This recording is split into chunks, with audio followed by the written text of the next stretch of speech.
Darkness swallowed everything. The air tasted of concrete dust and copper, thick enough to choke on. Somewhere in the void, a woman's voice trembled through the wreckage. "Is anyone there, please? I can't feel my left leg anymore." Metal groaned. Something heavy shifted in the distance. Then came another voice, deeper, moving closer through rubble that clinked and scraped. "Stay calm. I'm coming to you. Keep talking so I can find you." A pause. Recognition flickered in her tone despite the pain. "Wait, that voice. You're Marcus Hayes, aren't you?" Silence stretched between them, broken only by the drip of water somewhere in the collapsed tunnel. His reply came cold as the steel pinning her down. "You remember my name. I'm impressed, Ms. Cross. 5 years ago, you forgot it pretty quick." 72 hours earlier, Victoria Cross stood at the floor-to-ceiling window of her 40th floor office, watching Denver's morning traffic crawl through the grid below. 42 years old, hair black threaded with premature silver pulled into a tight knot, Armani suit black as her mood, heels adding 4 inches she didn't need. Her face held the kind of beauty that sharp angles and exhaustion create, cheekbones that could cut, gray eyes that revealed nothing, a mouth trained not to smile unless profit margins demanded it. The iPad on her mahogany desk displayed the 7th email from Dr. Sarah Chen in 6 months. Victoria had read it 3 times already. Each reading made the knot in her stomach tighten another notch. "Ms. Cross, this is my 7th official warning. Concrete samples from Thunder Ridge Tunnel show compressive strength at only 60% of design specifications. I strongly recommend immediate closure for comprehensive inspection. Risk of structural failure is extremely high. Dr. Sarah Chen, PE Chief Structural Engineer." Victoria's finger hovered over the delete button. She'd performed this dance 6 times before. The 7th time felt no different, even though everything inside her screamed it should. Her phone vibrated. The screen read Dad. She picked up before the second ring. 20 years of conditioning. "Morning, Father." Richard Cross didn't believe in pleasantries. His voice came through like gravel sliding down concrete. "Just reviewed Q2 numbers from the CFO. Profits down 3.2%. Explain." "Material costs rose 8% compared to..." "I don't give a damn about reasons. I care about results. Sarah Chen's still sending those hysterical memos about Thunder Ridge?" Victoria's jaw tightened. Her free hand clenched against her thigh where he couldn't see. "She's concerned about the concrete quality, yes." "Concerned," Richard laughed, a sound like breaking glass. "Victoria, I didn't build this empire by listening to pessimists. Concrete at 60% spec means it's safe.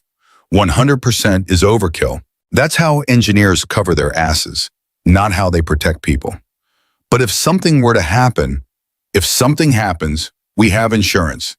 If you close that tunnel now, we face $50 million in contract penalties, lawsuits from Russo Construction, and media that'll eat us alive. Which do you prefer?" Victoria stared at her reflection in the window, saw her mother's face ghost over her own, the woman who'd left when Victoria was 14, who'd chosen freedom over becoming invisible. "I understand, Father." "Good, and start looking for Sarah Chen's replacement. She's a liability." The line went dead. Victoria pulled open the bottom drawer of her desk. Inside, beneath quarterly reports and acquisition proposals, lay a photograph protected by a manila folder. Her and her mother 28 years ago. Her mother laughing, Victoria hugging her tight. 2 weeks after that photo, her mother had packed a single suitcase and called a taxi. Victoria could still hear the conversation through her 14-year-old ears. "Victoria, don't let your father turn you into his mirror. He only knows how to make money. He never learned how to live." "Then don't leave me. I'll be alone." "Baby, if I stay, I'll disappear. Not my body, but my soul. Do you understand?" Victoria hadn't understood then. She understood now, staring at the photograph, her mother's warning echoing across decades. "I'm becoming him, aren't I, Mom?" She closed the drawer, deleted Dr. Chen's email, returned to the spreadsheet tracking Thunder Ridge's revenue projections. 4:30 in the afternoon found Marcus Hayes on his knees under Mrs. Rodriguez's kitchen sink, torque wrench in hand, replacing a corroded washer assembly. 38 years old, shoulders broad from years of real work, hands calloused and competent. face all angles with deep blue eyes that had stopped expecting good news. Brown hair gone gray at the temples earlier than it should have. Gray t-shirt covered in dust, jeans torn at the knee from wear rather than fashion. All done, Mrs. Rodriguez. Washer was shot, replaced it with a new one from my truck. The 70-year-old woman reached for her purse, counting bills with arthritic fingers. How much, mijo? $40. I had the washer as a spare. But you drove all the way here in installation. Mrs. Rodriguez, you've baked cookies for Emma twice this week. We don't charge good neighbors. The old woman smiled and pressed $60 into his palm anyway. Then take the extra 20 for ice cream. That sweet girl deserves a treat. Marcus accepted with a slight nod of gratitude he'd learned from his father. Acknowledged kindness without false protest. His 2008 Ford F-150 sat at the curb, blue paint faded, rear bumper secured with zip ties and determination. The radio crackled to life when he turned the ignition. Thunder Ridge Tunnel continues to stand as Colorado's pride, cutting travel time between Denver and Grand Junction to just 3 hours. Governor praised it as a shining example of public-private partnership efficiency. Marcus switched it off. His eyes caught the billboard looming over the intersection ahead. Thunder Ridge Tunnel, an engineering marvel by Cross Infrastructure. His hands tightened on the steering wheel until his knuckles went white. 5 years collapsed into 5 seconds. Marcus, at 32, wearing the putti he'd bought for Lisa's father's funeral, standing in Victoria Cross's office, with test results clutched in his fist. Ms. Cross, I have proof Frank Russo's using substandard concrete on the Silver Creek Bridge. These are independent lab results. If you don't fire him, I'll have to report this to the State Transportation Department. Victoria had sat behind that same mahogany desk, 37 then, her eyes already cold. Mr. Hayes, I appreciate your concern, but Frank Russo has been our partner for 10 years. You've worked here 18 months. Are you certain this is the path you want to take? My job is ensuring safety.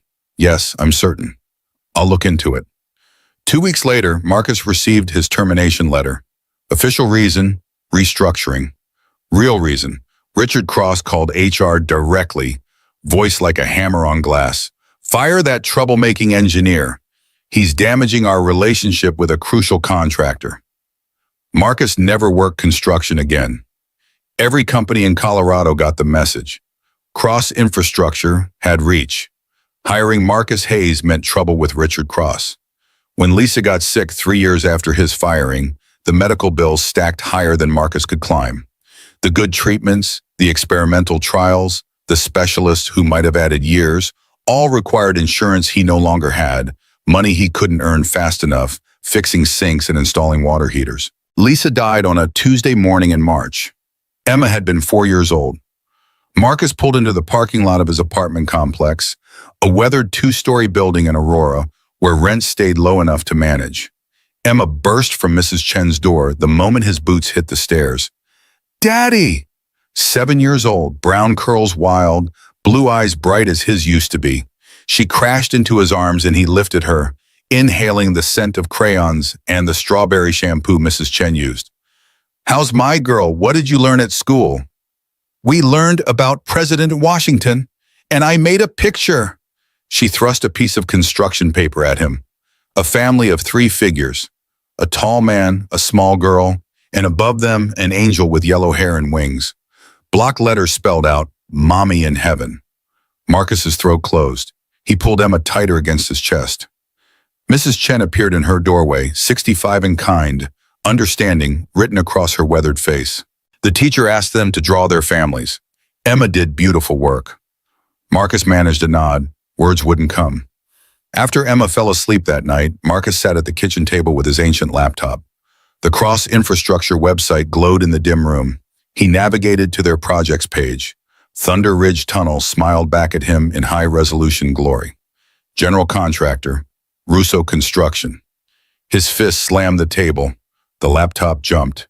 He opened his email, began typing for the 4th time in 6 months. To Colorado Department of Transportation. Subject, urgent warning, Thunder Ridge Tunnel. I am Marcus Hayes, former safety engineer at Cross Infrastructure. I write to warn you about Thunder Ridge Tunnel constructed by Russo Construction. 5 years ago, I discovered Russo Construction using substandard materials and was terminated for reporting it. Now the same contractor is working on a project exponentially larger and more dangerous. I urgently request an independent inspection. He hit send. Like the previous 3 emails, it would vanish into bureaucratic void. Cross Infrastructure had lobbied state officials for 2 decades. Their influence ran deeper than Marcus could dig. He closed the laptop, looked at the photo of Lisa on the shelf above the sink, 35 when cancer won, blonde hair pulled back, smile that had made him believe the world could be good. Lisa, if I hadn't been a whistleblower, we'd still have had money for your treatment. Maybe you'd still be here. I'm sorry. The apartment stayed silent. Apologies never brought anyone back. Wednesday evening, 7:30. Thunder Ridge Tunnel stretched through the Colorado Rockies, a concrete throat swallowing vehicles headed west. Victoria sat in the back of her Mercedes S-Class limousine. Black leather seats, partition up between her and Tom the driver. Tom was 55, ex-Army, reliable as sunrise. They were headed to Grand Junction for an 8 a.m. meeting with state contractors. Flying would have been faster. Richard had vetoed it. Private jets are wasteful. CEOs need to show fiscal responsibility. Set an example. Victoria's iPad glowed with Julia Park's latest email. Her assistant, 32, sharp, increasingly uncomfortable with Victoria's decisions. Ms. Cross, I've attached every safety warning Dr. Chen sent over the past 6 months. I think you should read them. Not as an employee, as a person. Julia Victoria opened the attachment. 23 emails arranged chronologically, each more urgent than the last. The final one, sent 3 days ago, made her hands shake. Ms. Cross, I cannot remain silent. If you won't close this tunnel, I must contact OSHA and the press. I'm sorry, but my conscience won't allow me to be complicit in an impending disaster. Victoria's phone buzzed. Daniel, her brother, older by 2 years, smarter by miles. He'd walked away from Cross Infrastructure a decade ago, chosen architecture over empire, happiness over father's approval. Hey, Vic. Daniel, heard Dad's pressuring you about Thunder Ridge. How do you... Vic, I worked for the company 10 years, remember? I know how Dad operates. Are you listening to Sarah Chen? Silence stretched between them. Daniel sighed, the sound of someone who'd already lost this battle. Vic, when are you going to stop living Dad's life instead of yours? You got to walk away, Daniel. I don't have that option. You always have that option. You're just too scared to take it. Victoria ended the call, dropped her phone on the seat like it burned. 200 meters behind Victoria's limousine, Marcus guided his F-150 through the same tunnel, Emma asleep in the back seat, stuffed bear tucked under her chin. He'd spent the day in Grand Junction installing a heating system, earned $200, drove back exhausted. The radio played before he remembered to keep it off. Controversy continues surrounding Thunder Ridge Tunnel as an anonymous whistleblower alleges safety violations. Cross Infrastructure denies all accusations, stating the tunnel has passed every state-mandated inspection. Marcus killed the radio, glanced at Emma in the rearview mirror, her face peaceful in sleep, mouth slightly open, trust absolute that her father would get her home safe. His internal monologue ran like water over stones, constant, wearing him down. There are moments when doing right means losing everything. But if you don't do right, you lose yourself. And Emma doesn't deserve a father who became the coward he hates. Inside the tunnel, Dr. Sarah Chen stood near the western entrance with vibration sensors and mounting dread. The insurance company had hired her independently after 7 ignored warnings. Her equipment screamed data no one wanted to hear. Abnormal vibration detected. Danger level. She called Victoria's number. Straight to voicemail.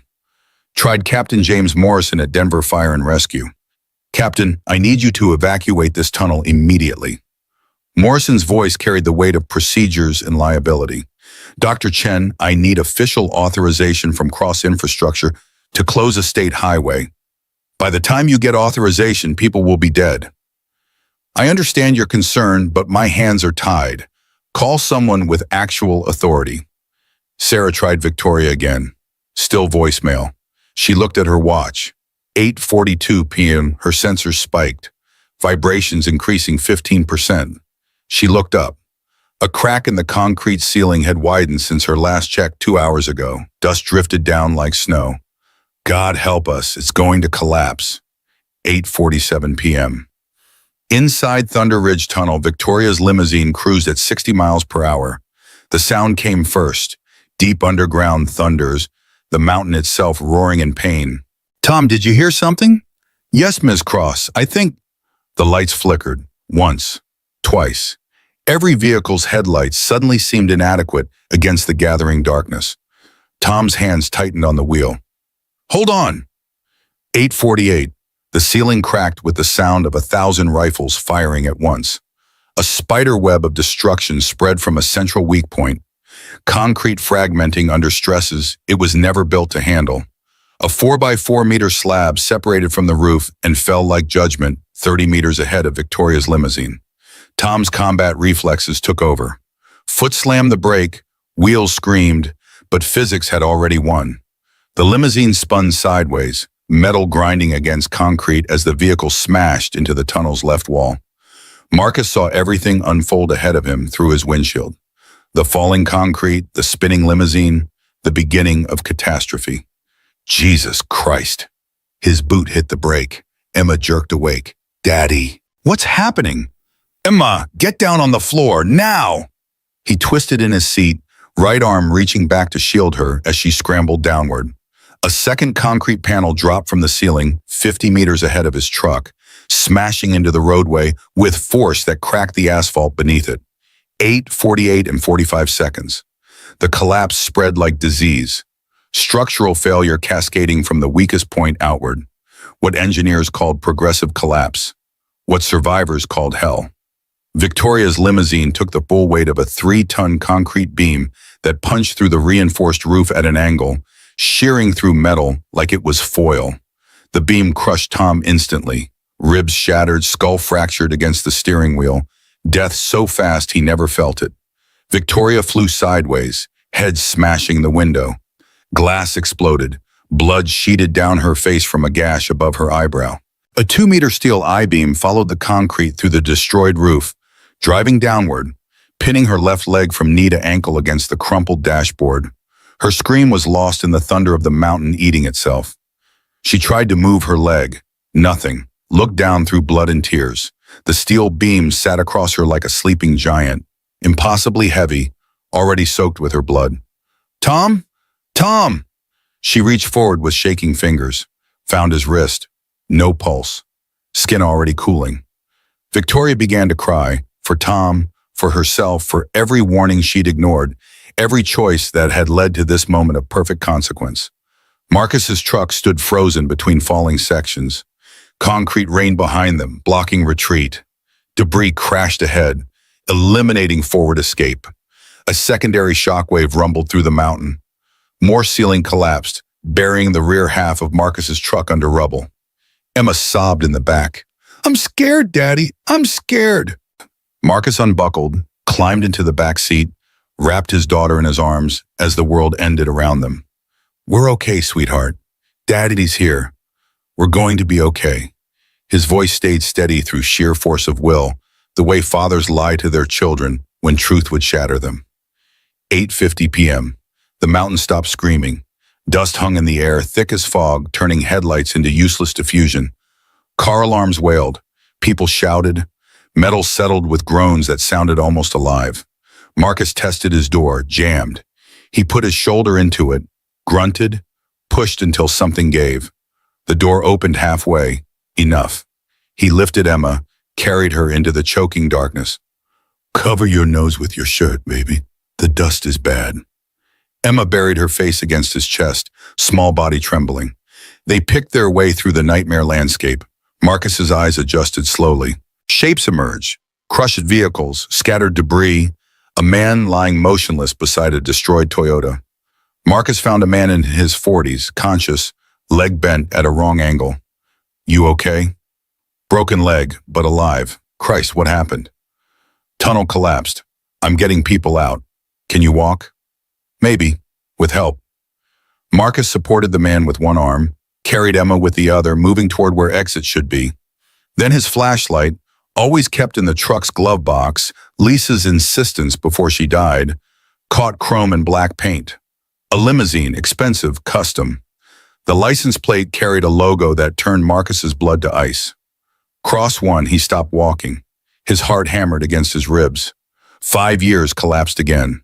That same limousine parked in front of Cross Infrastructure's headquarters the day security escorted Marcus out with his belongings in a cardboard box. He'd watched it from the lobby window, Richard Cross climbing into the back, Victoria following, neither looking back at the man they'd destroyed.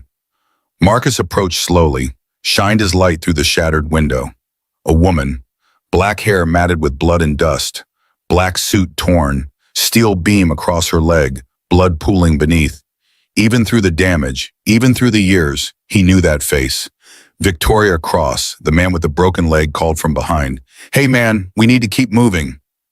Marcus stood frozen. Every molecule in his body screamed contradictions. Emma tugged his sleeve. "Daddy, that lady is hurt." Marcus looked at Victoria, looked at Emma, looked back at Victoria. His internal voice spoke with Lisa's cadence, her kindness cutting through his rage. "This is the woman who destroyed everything, who fired you for doing right, who made it impossible to save me. You could walk away. You should walk away. Let the system save her, if they want to." But Emma is watching, learning what kind of man her father is, learning whether integrity means something only when it's convenient. Marcus crouched until his eyes were level with Emma's. Sometimes doing the right thing isn't about whether someone deserves it. It's about whether you deserve to be better than your anger. He turned to the injured man. "Take my daughter outside. I'm staying." "What? Man, this whole place could come down." "I know. Take her anyway." Marcus pressed Emma's shoulders gently. "Baby, go with this gentleman. Daddy will be right behind you." Emma's eyes filled with tears. "Promise?" "I promise. Count to 1,000. I'll be there before you finish." Emma wrapped her arms around his neck one more time, then let the injured man lead her toward the distant glow of emergency lights. Marcus turned back to the limousine, approached the window. Victoria's eyes were closed. He rapped his knuckles on the remaining glass. "Anyone alive in there?" Her eyes fluttered open, unfocused, confused. She saw him through a haze of shock and pain. "Thank God, who are you?" Marcus said nothing, worked the jammed door with his pry bar, leverage against twisted metal. The door shrieked open. Victoria squinted at him in the flashlight's glow. "Your voice, it's familiar." Marcus's jaw set. He pulled a rag from his pocket, wiped dust from his own face deliberately slow. Recognition hit Victoria like electricity. "Marcus? Marcus Hayes? So you do remember names. I'm surprised. How are you here?" "Wrong place, wrong time. Story of my life since I met you." Victoria tried to move, gasped. Her leg wouldn't respond to any command. "Please, you have to help me get out." "I have to?" Marcus crouched, examined the steel beam with professional eyes. "I don't have to do anything, Ms. Cross. In fact, I have about 100 good reasons to walk away right now." "Marcus, please." "Save it." He positioned his flashlight on the floor, illuminating the beam. "I need leverage. This weighs 200 pounds minimum." Victoria's voice cracked. You're still going to help me? After everything I did to you?" Marcus didn't look at her, started searching for something to use as a fulcrum point. "I'm not helping you. I'm helping my daughter sleep at night, knowing her father's a man she can respect. There's a difference." He found a chunk of concrete the right size, wedged it under the beam near Victoria's knee, positioned his pry bar. Victoria watched him work, something breaking open in her chest. "I didn't know about your wife, Marcus. I swear I didn't know. But you didn't care to find out either, did you? People like you don't think about what happens after you fire someone. They're just numbers on paper." "You're right." The words came out small. "You're absolutely right." Marcus put his weight on the pry bar. The beam shifted 1 centimeter. Victoria whimpered. "This is bad. I need better leverage." "Just leave me. You don't owe me anything. You owe me less than nothing." Marcus finally looked at her. His blue eyes held nothing but exhausted truth. "My daughter is outside counting to 1,000. She's learning what kind of man I am."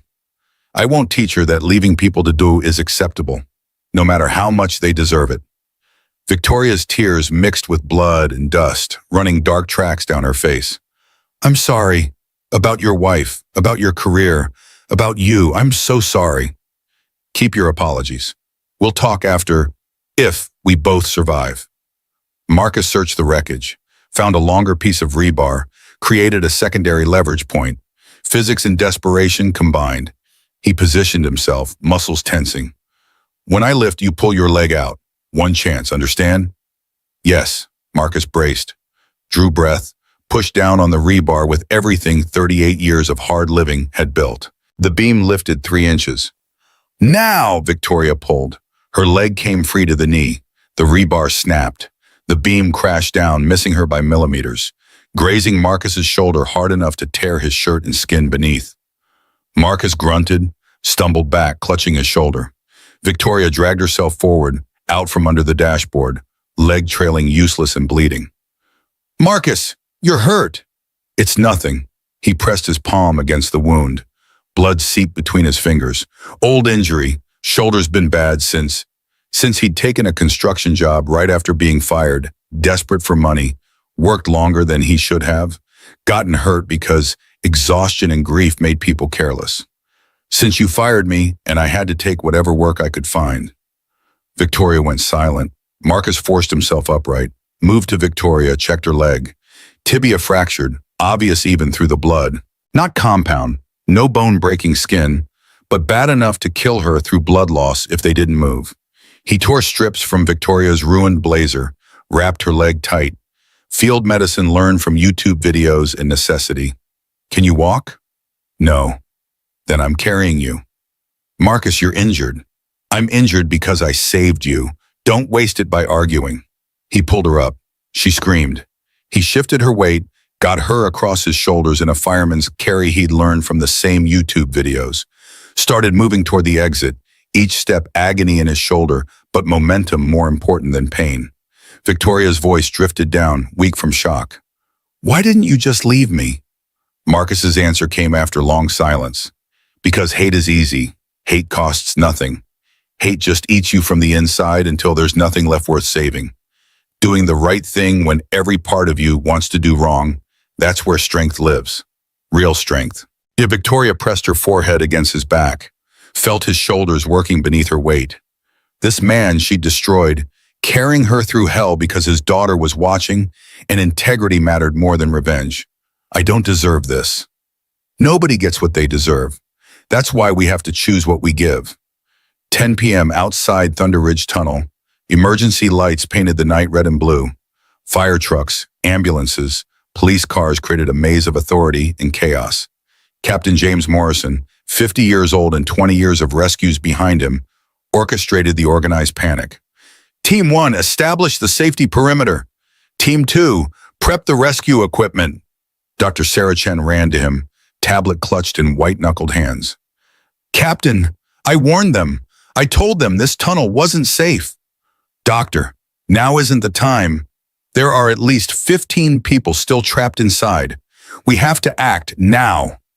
Morrison looked at the tunnel entrance, dust still billowing out, sounds of secondary collapses echoing from within. His face carried the weight of every impossible decision he had ever made. I can't send my people in. The structure's too unstable. So we just let them die? I can't risk my team's lives for people who might already be dead. Marcus emerged from the smoke carrying the Victoria, stumbling, half blind with pain. He set her down near the triage area just as EMT Sarah Winters sprinted over. Sir, are you okay? Let me see. Emma broke away from the injured man she'd been waiting with.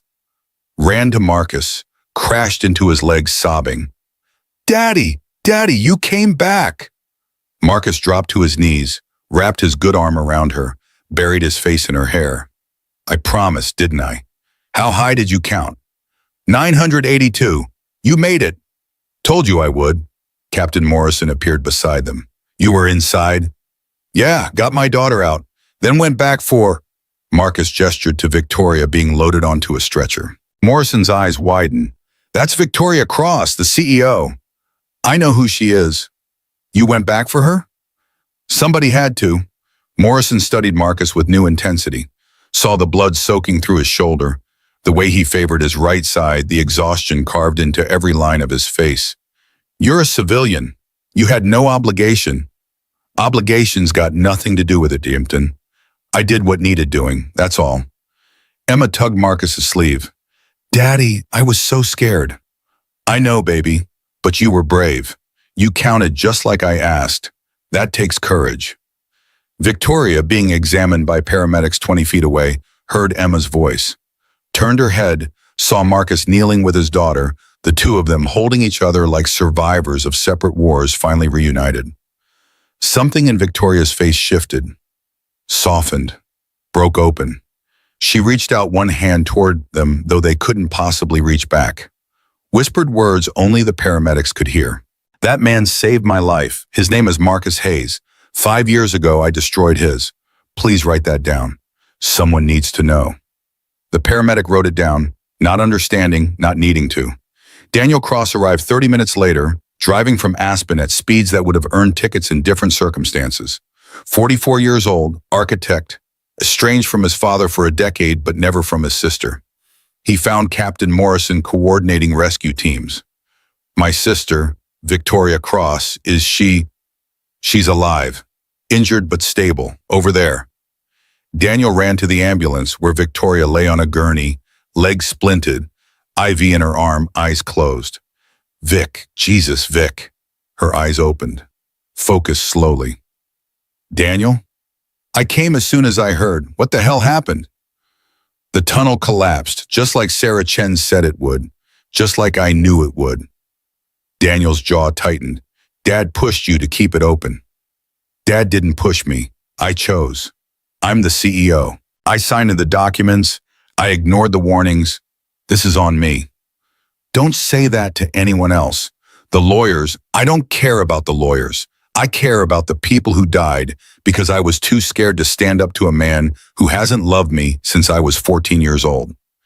Daniel took her hand, squeezed it. You're alive, Vic. That's what matters right now. A man saved me. Marcus Hayes. I fired him 5 years ago for reporting safety violations. His wife died because he couldn't afford treatment after I blacklisted him.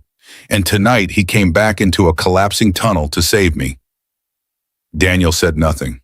What could he say? 11 p.m.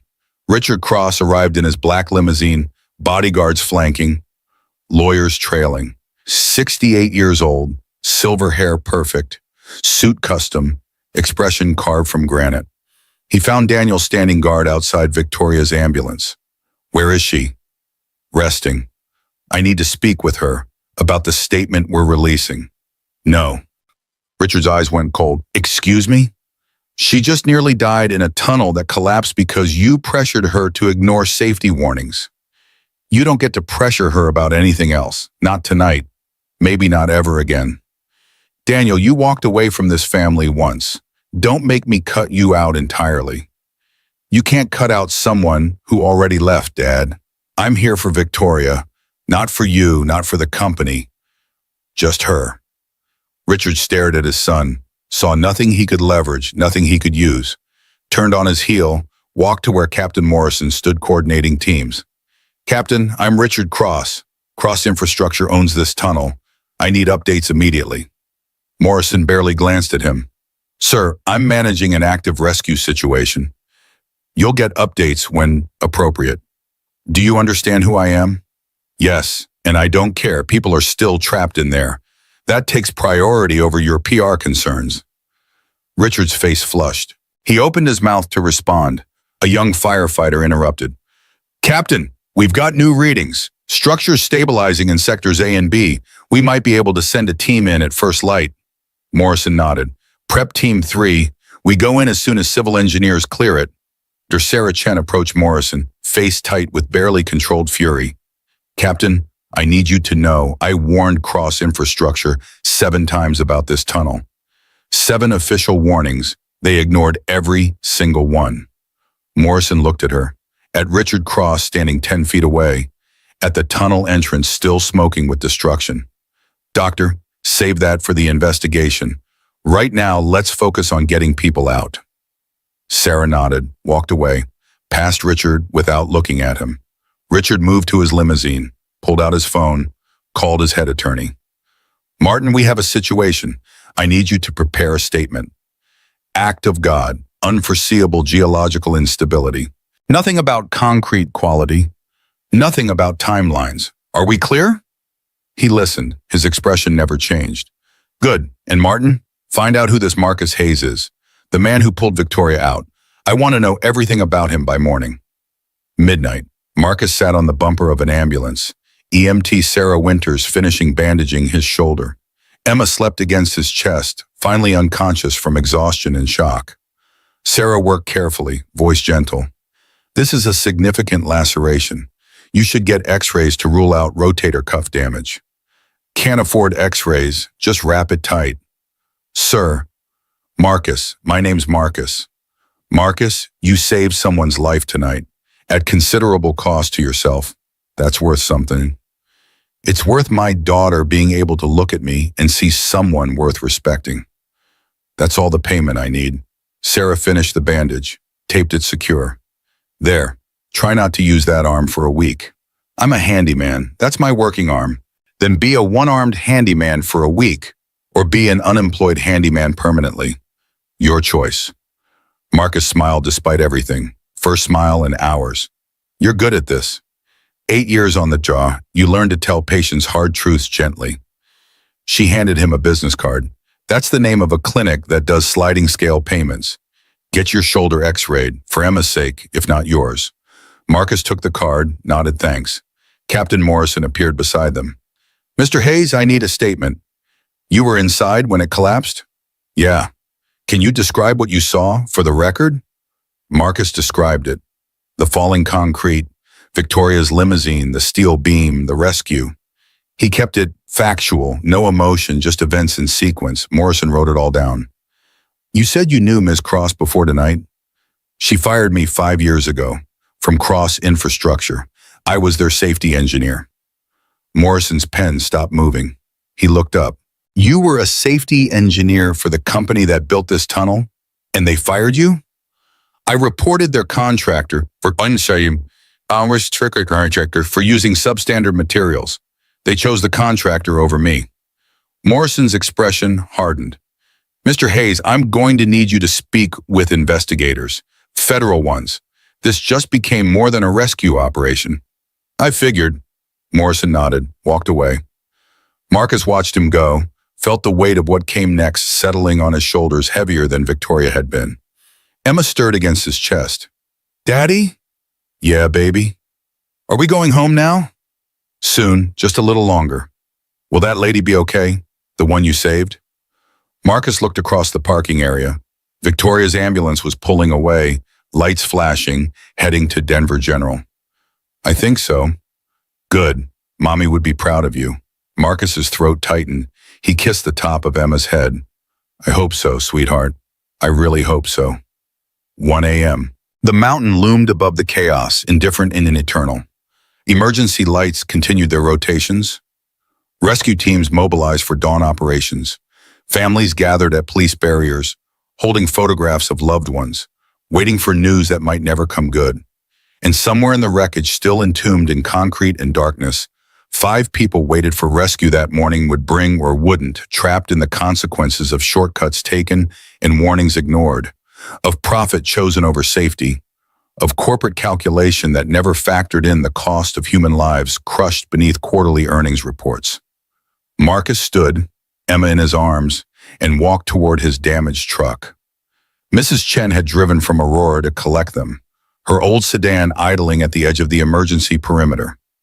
He didn't look back at the tunnel, didn't watch the rescue teams preparing, didn't think about the federal investigation coming or the media storm that would follow. Right now, his daughter needed to be home.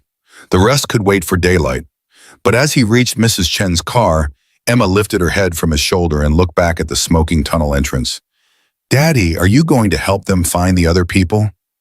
Marcus stopped, turned, stared at the mountain that had almost killed him. If they ask me to, yeah, I guess I am. Even though it's scary? especially because it's scary. That's when people need help most. Emma laid her head back down. Okay, Mommy would definitely be proud then. Marcus climbed into Mrs. Chen's car. She drove them home through empty pre-dawn streets while Marcus held his daughter and wondered how a night that had started so ordinary had ended with him carrying his worst enemy out of hell and into a reckoning neither of them had seen coming. The investigation would reveal everything. The ignored warnings, the bribes, the substandard concrete, the pressure from Richard Cross to keep costs down and timelines short. But none of that had happened yet. For now, in this space between disaster and consequence, Marcus just held his daughter and drove toward home and whatever tomorrow would demand of them both. 9:20 p.m. Marcus moved deeper into Thunder Ridge Tunnel, flashlight beam cutting through dust that hung suspended like the ghosts of bad decisions. His boots crunched over debris, shattered safety glass, twisted rebar, chunks of concrete that had no business falling from properly engineered ceilings. The pin in his flashlight flickered. Battery at 40%. Marcus tapped it against his palm, coaxed more life from failing cells. Darkness pressed in from all sides, patient and hungry. He read the tunnel's wounds like a language he'd spent 15 years learning. Spiderweb cracks radiating at 45 degrees meant shear stress. Ceiling panels sagging meant missing rebar. Continuous dustfall meant the mountain was still deciding whether to finish what it started. Marcus pulled chalk from his pocket, carpenter's chalk, always carried since his first construction job at 19. Drew arrows on the wall pointing back towards safety, breadcrumbs for himself or whoever came after. The first body appeared at 9:25. A man, maybe 50, pinned beneath a Toyota Camry that looked like it had been fed through an industrial press. The man's face was turned toward Marcus, eyes open, seeing nothing. Blood had pooled around his head, already congealing in the tunnel's cool air. Marcus stopped, removed his hard hat, bowed his head for 3 seconds of silence because someone needed to acknowledge this man had existed, had mattered, deserved more than becoming a statistic in tomorrow's news cycle. I'm sorry, I came too late. He replaced his hat, kept moving. Grief was a luxury he couldn't afford while others might still breathe. 9:30 brought it a first real obstacle. 2 concrete slabs had fallen against each other, creating a triangular gap maybe 2 feet high. Marcus would have to crawl through blind, trusting the slabs wouldn't shift while he was beneath them. He set down his pry bar first, then his flashlight, got on his belly, started inching forward. Halfway through, the slab above his head trembled. Dust rained into his eyes. Marcus froze, every muscle locked, counting heartbeats that felt loud enough to shake loose more ceiling. 1, 2, 3, 4, 5. The trembling stopped.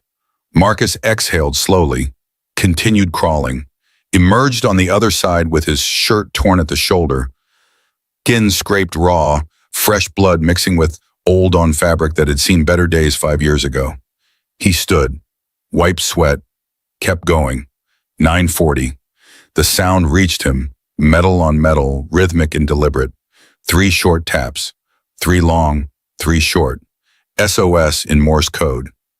Marcus's pulse spiked. Only people with training knew that pattern. Military, first responders, engineers taught emergency protocols. He grabbed his pry bar, struck it against exposed rebar. 3 short, 3 long, 3 short. The tapping answered immediately. 2 strikes, Morse for received, coming to you. Marcus switched his flashlight to its brightest setting, damned the battery, and moved fast toward the sound. 9:50. The Mercedes S-Class materialized from the dust like a monument to wealth meeting physics. The roof had collapsed inward, driver's side crushed completely, passenger compartment compressed but intact enough to create survival space. A steel I-beam protruded through the roof at an angle, disappearing into the cabin. Marcus approached the rear door, rapped his knuckles against the window. "Anyone in there?" A woman's voice, barely audible, worn thin by pain and fear. "Yes, please help me." Marcus wedged his pry bar between door and frame, leaned his weight into it. Metal groaned. The door gave 6 inches. Not enough. He repositioned, tried again. This time it opened. His flashlight illuminated the interior. Victoria Cross looked like someone had taken a corporate portrait and run it through a war zone. Black hair matted with blood and concrete dust. Armani suit shredded, face pale beneath grime, lips bloodless, eyes dilated with shock. The steel beam entered through the roof and pinned her left leg from knee to ankle, crushing it against the buckled dashboard. She squinted against his light, trying to focus. "Thank God. Who are you?"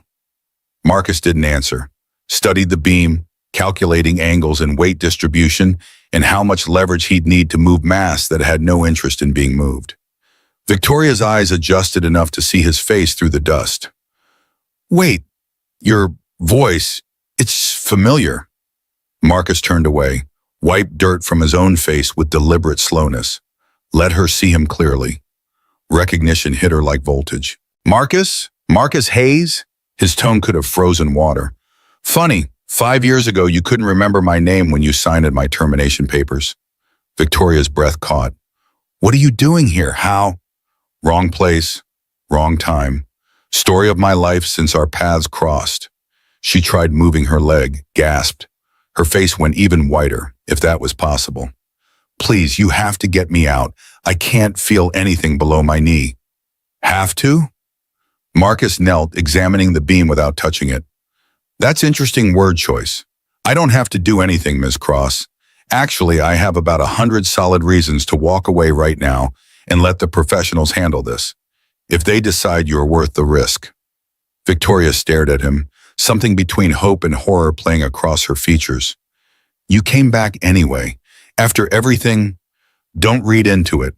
I'm here because I made a promise to my 7-year-old daughter. She's outside counting to 1,000, waiting for her father to show her what integrity looks like. This isn't about you. It's about who I am when she looks at me." Marcus set his flashlight on the floor, angled to illuminate the work area. The beam weighed at least 200 pounds, probably more. Solid steel. He'd need serious mechanical advantage to lift it even an inch. Victoria watched him work, her voice small. "You know who I am. You could leave me here. You'd be justified. Keep talking. Need you conscious. What should I talk about?" "Anything. When's the last time you slept?" Victoria's laugh came out broken. "Tuesday maybe, 48 hours ago. Board meeting ran until midnight, then emails until 3 a.m. "Why were you in this tunnel at 9 p.m. on a Wednesday?"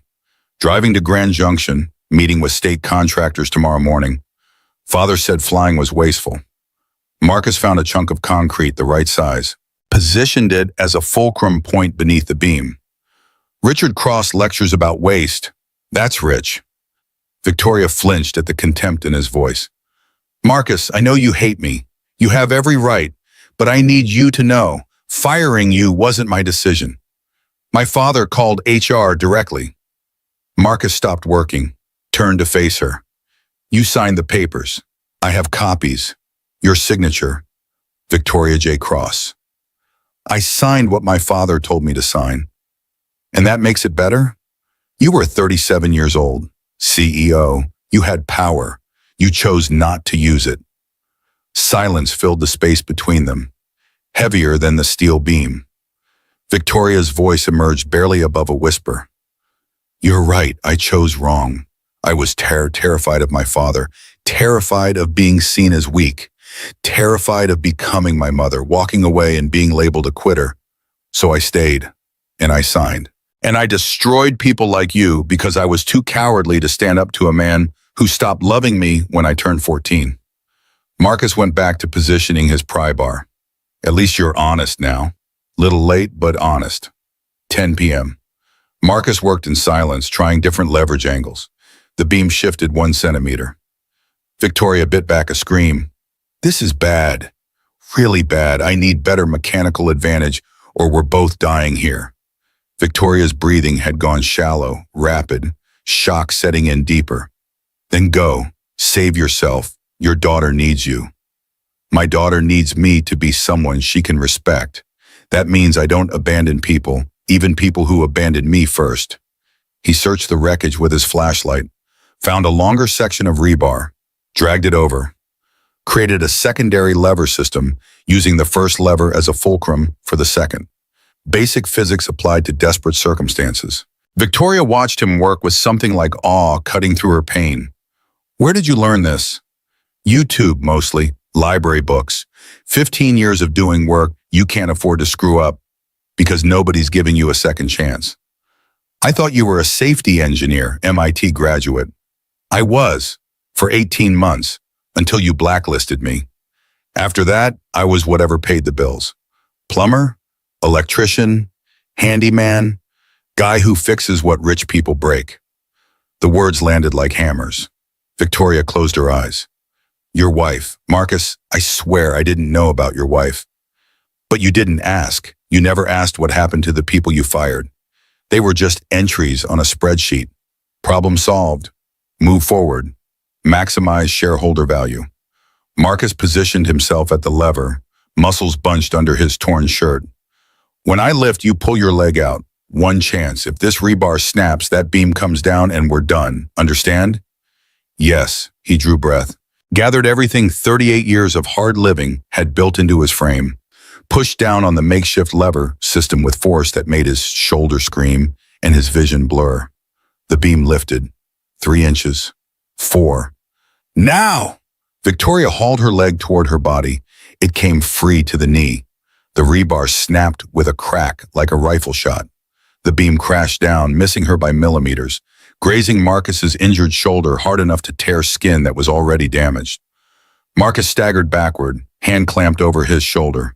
Blood welled between his fingers, dark in the flashlight's glow. Victoria dragged herself forward, away from the dashboard, leg trailing behind her at a wrong angle. Marcus, you're bleeding. It's fine, old injury acting up.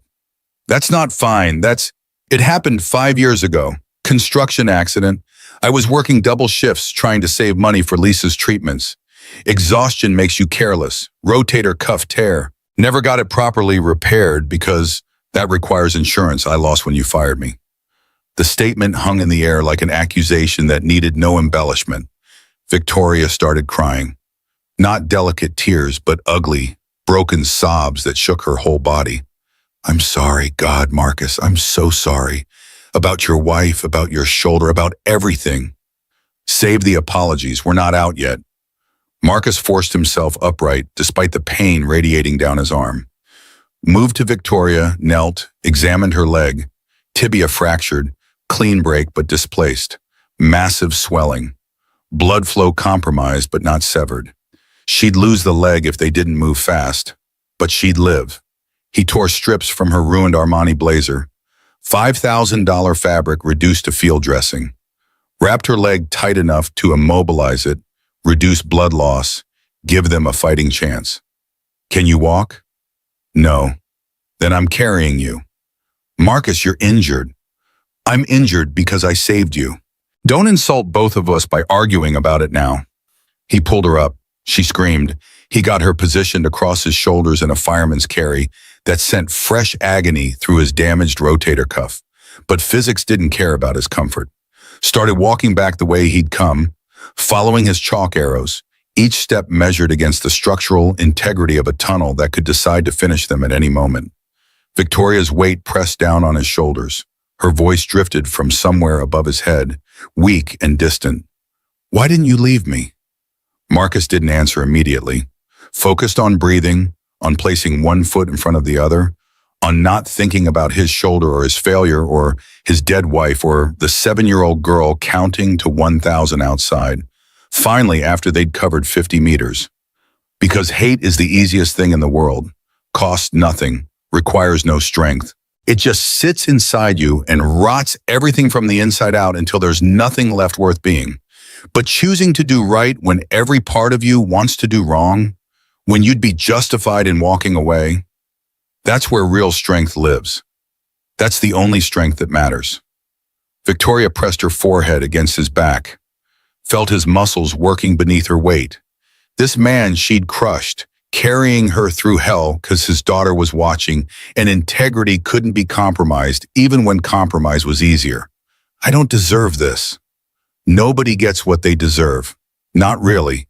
That's why we have to choose what we give. 10:30.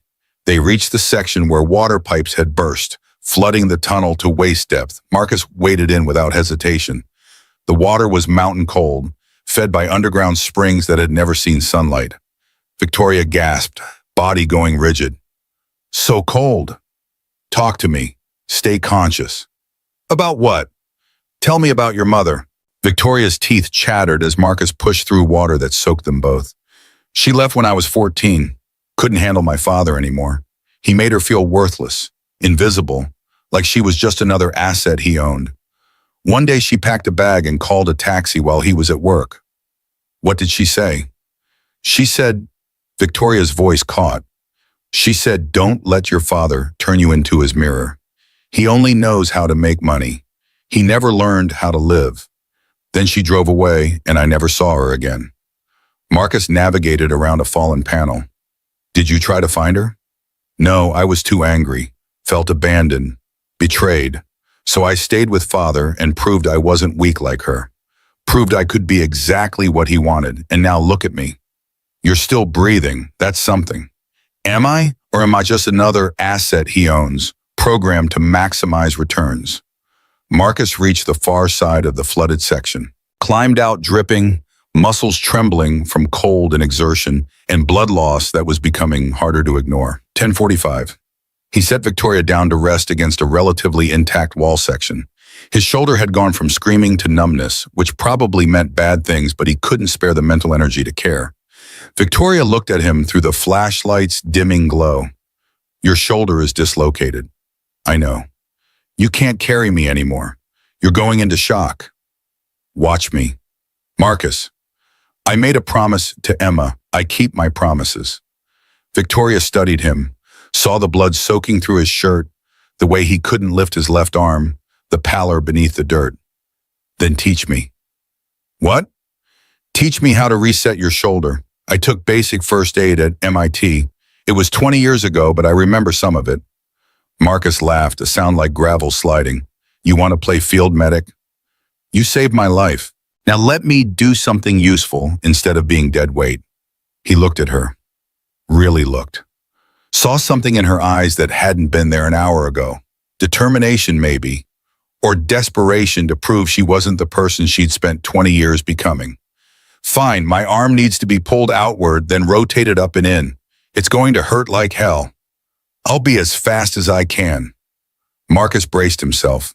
Victoria positioned her hands under his arm above his elbow, exactly where he told her. Pulled outward with strength he hadn't known she possessed. Marcus's world went white with pain. He heard himself scream, hoped Emma was far enough away not to hear it. The shoulder clicked back into socket with a sound like wet branches breaking. Marcus sagged, panting, vision swimming. Good, that's good. Victoria tore more strips from her blazer, created a makeshift sling, immobilizing his arm against his chest. You just sacrificed a $5,000 jacket. It's fabric and thread. Your life is worth more than that. Everyone's life is worth more than that. A moment passed between them. Something shifting in the darkness. Old hatreds making room for something neither of them had names for yet. Marcus pushed himself upright with his good arm. We need to move. Tunnel's not getting more stable. 11 p.m. They traveled together now, Marcus leaning on Victoria for balance, Victoria hopping on one leg with Marcus supporting most of her weight. Neither could make it alone, but together they formed something functional, a partnership born from disaster and necessity. Victoria broke the silence first. When I was a kid, I wanted to be a bridge engineer, not a CEO. I wanted to design bridges that lasted 100 years, that connected people, that were beautiful and safe and permanent. What stopped you? My father said bridge engineering was for people who couldn't handle real responsibility, said CEOs ran the world. So I gave up what I loved to become what he demanded. Marcus navigated around a pile of debris. You're 42, not dead. You could still design bridges. It's too late. I'm trapped in a life I built to please someone who's never been pleased with anything. Marcus stopped walking, turned to look at her. Listen to me. I'm 38. I'm fixing toilets after being an engineer. My wife is dead. My career is destroyed. My daughter asks me every night if I'm happy, and I have to lie because the truth would break her heart. But I'm still here, still fighting, still trying to be someone she can look up to. It's never too late to become who you should have been. It just takes more courage than staying who you are. Victoria's eyes filled. How are you not consumed by hate? I would be. Oh, I was, for years. But hate's a fire that burns the person holding it. I had to let it go or it would kill me. Emma deserves better than a father who died inside because he couldn't forgive. They reached the narrow crawl space Marcus had barely fit through alone. With Victoria's broken leg, it seemed impossible. I can't get through that. Yes, you can. You're going first. I'll push you. Marcus, we don't have time to argue. Get down. Victoria lowered herself, crying out when her leg bumped concrete, got on her belly, started pulling herself forward with her arms while Marcus pushed from behind, hands on her hips, shoving her through the gap inch by agonizing inch. Halfway through, the tunnel shook. Not a major tremor, but enough to make concrete groan and dust rain down like warnings. Don't stop. Keep moving. Victoria hauled herself faster, scraped skin from her palms, didn't care, emerged on the other side, gasping. Marcus followed, moving like a wounded animal, everything in him screaming to stop, but momentum, the only thing keeping him conscious. 11:20, they rested. Flashlight battery at 10%. Marcus turned it off to conserve power. Darkness swallowed them whole. Victoria's voice came from the black. Marcus, are we going to make it? I don't know. The honesty hung between them, stripped of comfort. If we don't, I want you to know I'm grateful. Not just for this, for showing me what real strength looks like. My father always said strength was never showing weakness, never admitting error, never backing down. But you've been stronger in 2 hours than I've been in 20 years. Marcus breathed in the dark, conserving energy. Your father's wrong about most things. Seems like strength to you is just another word for armor. Real strength is being vulnerable enough to admit you're wrong and brave enough to change. Your father probably doesn't even know what that means. He doesn't, and I'm his daughter. I didn't know either until tonight. 11:30, Marcus turned the flashlight back on. Battery indicators showed 8%. They had maybe 20 minutes of light left. We move now, fast as we can. If this light dies, we're navigating blind. They stood, Marcus pulling Victoria up, Victoria leaning on Marcus, started toward the sounds of drilling that had grown louder. Rescue teams working from the outside in, trying to reach survivors before the mountain finished what it started. 11:45. They heard voices, saw light ahead, real light, bright white LED floods powered by generators instead of dying batteries. Marcus's flashlight finally gave up, plunging them back to darkness. But the rescue lights ahead were enough now. They pushed toward it, two people who'd started as enemy and victim, somehow transformed into partners by shared survival. 11:50. The tunnel exploded. Not the section they were in, but behind them, deep in the guts of the mountain. The shockwave hit them like a physical fist, throwing them forward, bouncing them off concrete, filling the air with dust and the roar of millions of tons of rock deciding gravity was more important than engineering. Marcus landed hard, lost his grip on Victoria, couldn't see anything through the dust cloud. Victoria! Here, I'm here! He crawled toward her voice, found her pinned under a new pile of debris, smaller than what had trapped her before, but enough to kill her if they didn't move fast. Marcus tried to stand, couldn't. His legs wouldn't respond properly. Blood loss catching up with adrenaline's retreat. Victoria saw it in his face. Marcus, you can't. I can, I will. But his body disagreed. He got his good arm under the concrete slab, tried to lift. It shifted 2 inches. His vision grayed at the edges. The slab dropped back. Victoria grabbed his face with both hands, forced him to look at her. Listen to me. You saved my life. You showed me who I need to be. Now you need to save yourself. Go get help. I don't leave people behind. You're not leaving me behind. You're going for help. There's a difference. Go to your daughter. She's counting, Marcus. She's still counting, and she needs you to come back. Marcus's eyes were unfocused. Emma's voice echoed in his head, counting, always counting, 947, 948, waiting for her father to keep his promise. Can't leave you. You're not. You're getting help. 20 meters ahead. I'll wait. I've gotten good at waiting. She pushed him, actually pushed him. using strength she'd found in the last 2 hours, strength her father had never taught her existed. Go! Marcus crawled, couldn't walk, could barely move, but he crawled toward the light while behind him Victoria used her arms to drag herself after him, determined that if he made it, she'd make it too, that the man who'd saved her life wouldn't watch her die after everything they'd survived together. The rescue team saw them first, two figures emerging from dust and darkness, both bleeding, both broken, both somehow still moving. Captain Morrison's voice cut through the chaos. We've got survivors, medics up front. Hands grabbed Marcus, pulled him through the gap they'd drilled. Emergency lights blazed. Voices shouted medical terms. Someone put an oxygen mask on his face. There's another, female, injured leg. More hands. Victoria being lifted through, carried to a waiting stretcher. EMTs swarming her, IVs being started, neck brace applied. Marcus tried to sit up. Couldn't. The world was tilting in ways that had nothing to do with gravity. Emma, where's Emma? Sir, stay down. You're in shock. Emma! A small voice cut through everything else, high and clear and terrified. Daddy! She broke through the line of rescue workers, sprinted to where Marcus lay on a stretcher, being loaded into an ambulance, threw herself against his chest, sobbing so hard she shook. I counted to 982 and you came back. You came back. Marcus wrapped his good arm around her, buried his face in her hair, and let himself feel the relief of promises kept. Told you I would, baby. Daddy always keeps his promises. Victoria, being loaded into a separate ambulance, watched them through the open doors, saw Emma clinging to her father, saw Marcus holding his daughter like she was the only thing in the world worth saving, saw what love looked like when it wasn't transactional or conditional or measured against profit margins. Something inside Victoria broke open, not catastrophically, but like ice, cracking under spring sun, letting something frozen begin to thaw. She whispered to the paramedic checking her vitals. That man's name is Marcus Hayes. Write it down.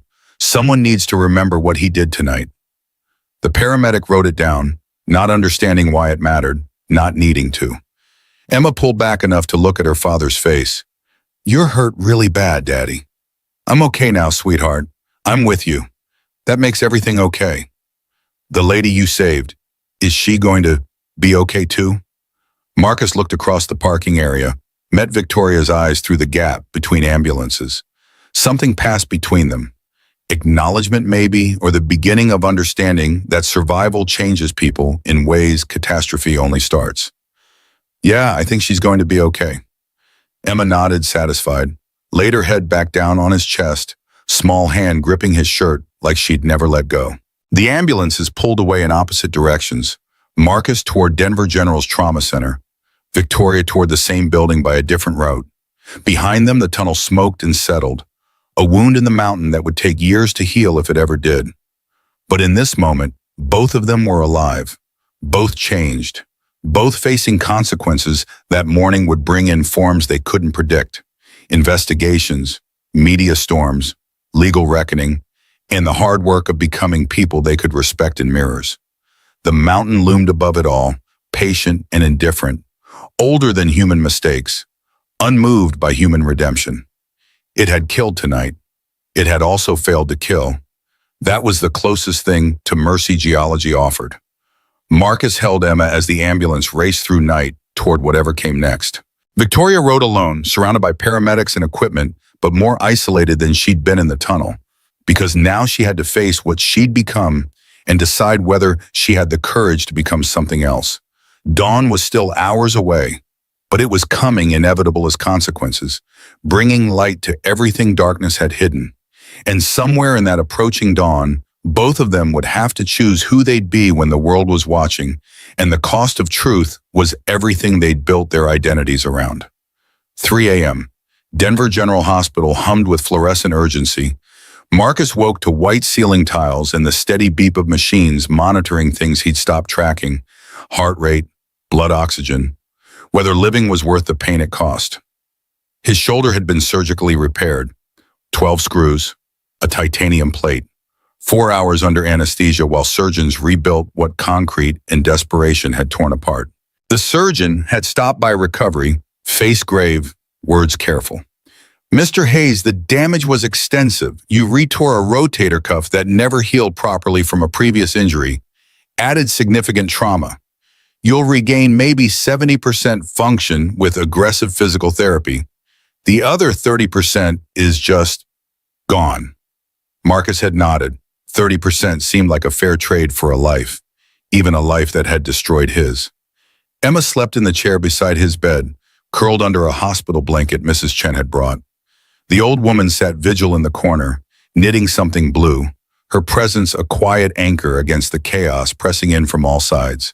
Marcus's phone, recovered from his truck, screen cracked but functional, showed 63 missed calls, 17 from numbers he didn't recognize, 21 from Captain Morrison. The rest from reporters who'd somehow gotten his contact information within hours of the rescue. One voicemail stood out. Mail stood. Left at 2:15 a.m. by someone named Martin Westbrook, attorney for Cross Infrastructure. Mr. Hayes, this is Martin Westbrook. I represent Cross Infrastructure. We'd like to discuss a mutually beneficial arrangement regarding tonight's events.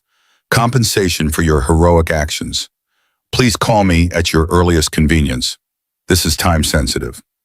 Marcus deleted it, knew exactly what mutually beneficial meant in legal language. Money in exchange for silence, for not mentioning that Victoria Cross had been in a tunnel her company built that collapsed because someone chose profit over physics. His door opened. Captain Morrison entered, still in his smoke-stained uniform, exhaustion carved into every line of his 50-year-old face. You're awake, good. How's the shoulder? Expensive.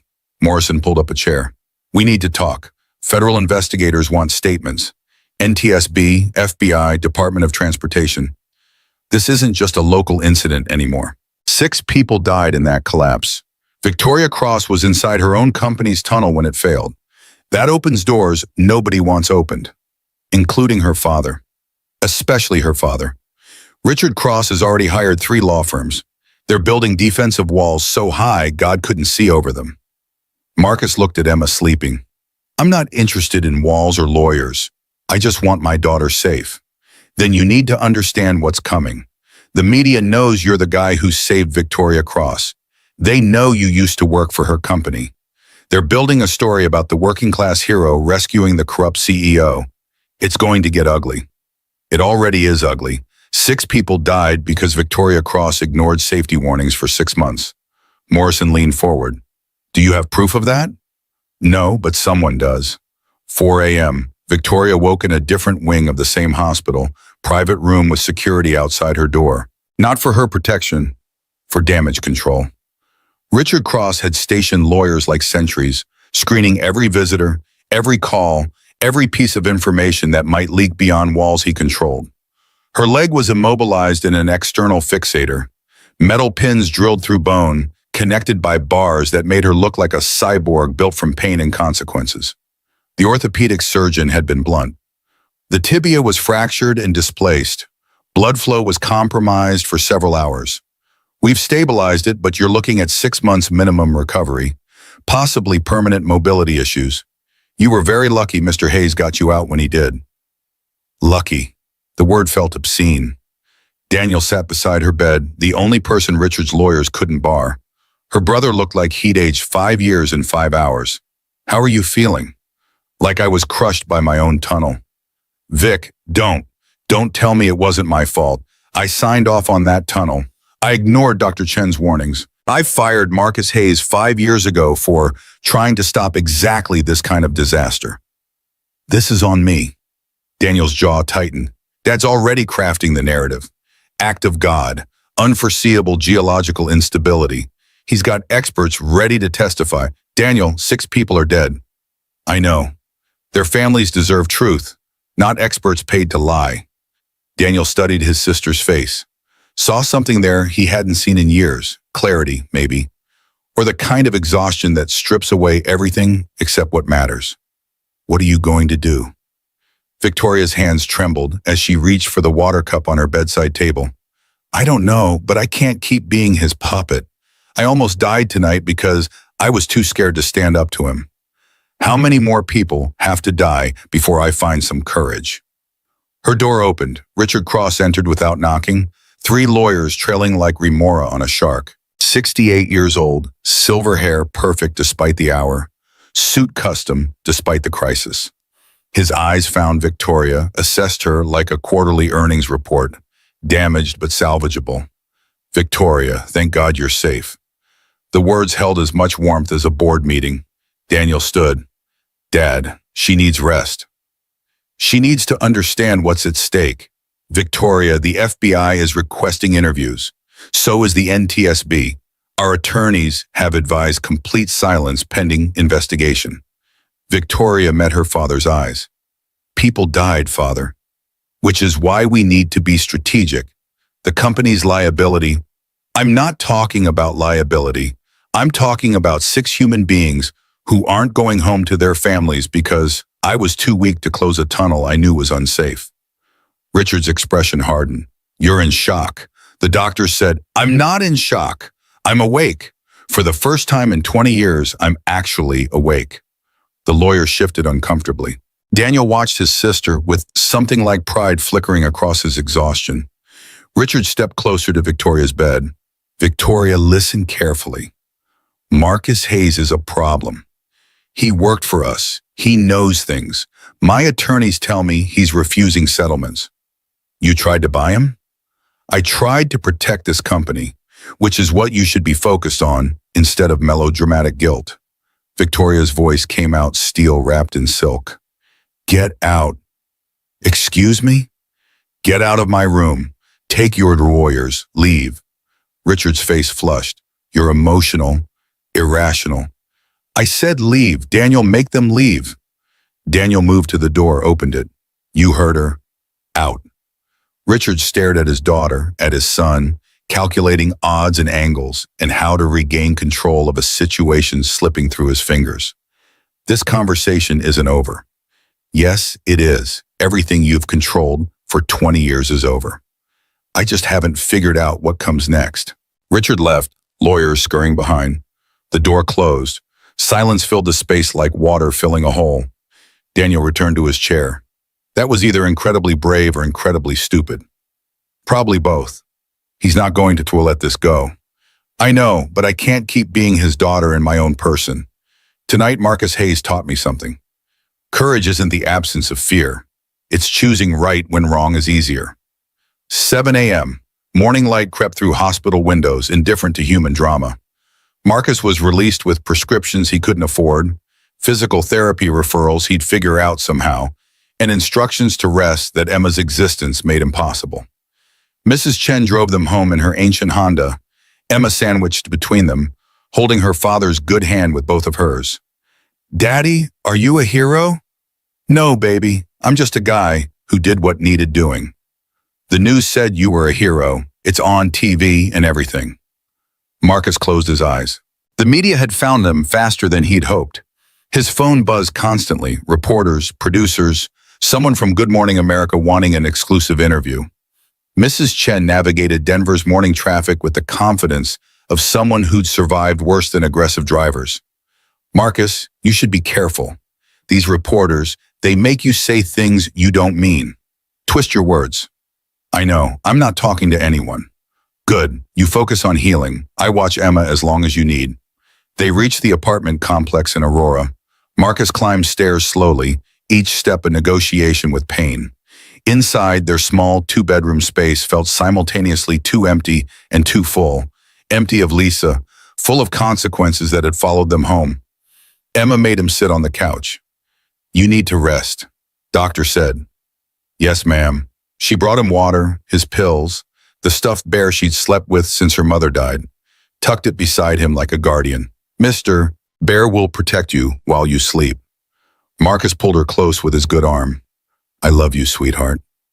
I love you too, Daddy, more than anything in the whole world. She kissed his cheek and went to her room. Marcus heard her talking to herself, processing the night through 7-year-old logic that couldn't quite grasp how close she'd come to losing him. His phone rang, unknown number. He answered before thinking. Mr. Hayes, this is Julia Park. I was Victoria Cross's assistant. I need to talk to you about something important. 8 a.m., Julia Park sat in a Starbucks 3 blocks from Cross Infrastructure headquarters, laptop open, coffee untouched. 32 years old, Korean American, sharp enough to have climbed to executive assistant despite being the only person in the building who regularly questioned decisions. She'd spent the night at her desk, knowing Richard Cross would purge files the moment market opened, had copied everything relevant to 3 USB drives and her personal cloud storage before security locked down servers. Now she stared at Marcus Hayes' contact information, obtained through his emergency contact forms, still an HR system, and wondered if doing the right thing always felt this much like career suicide. She called. He answered. "Mr. Hayes, this is Julia Park. I was Victoria Cross's assistant. I need to talk to you about something important." His voice sounded rough, exhausted. "What kind of something?" "Evidence, emails, documentation that Victoria ignored 7 official warnings from Dr. Sarah Chen about Thunder Ridge Tunnel. Proof that Frank Russo Construction was using substandard concrete.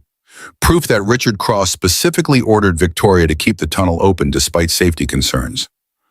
Silence on the line. Julia continued.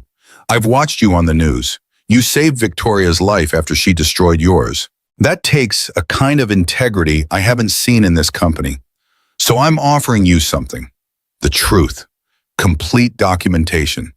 Everything needed to prove what really happened. Why me?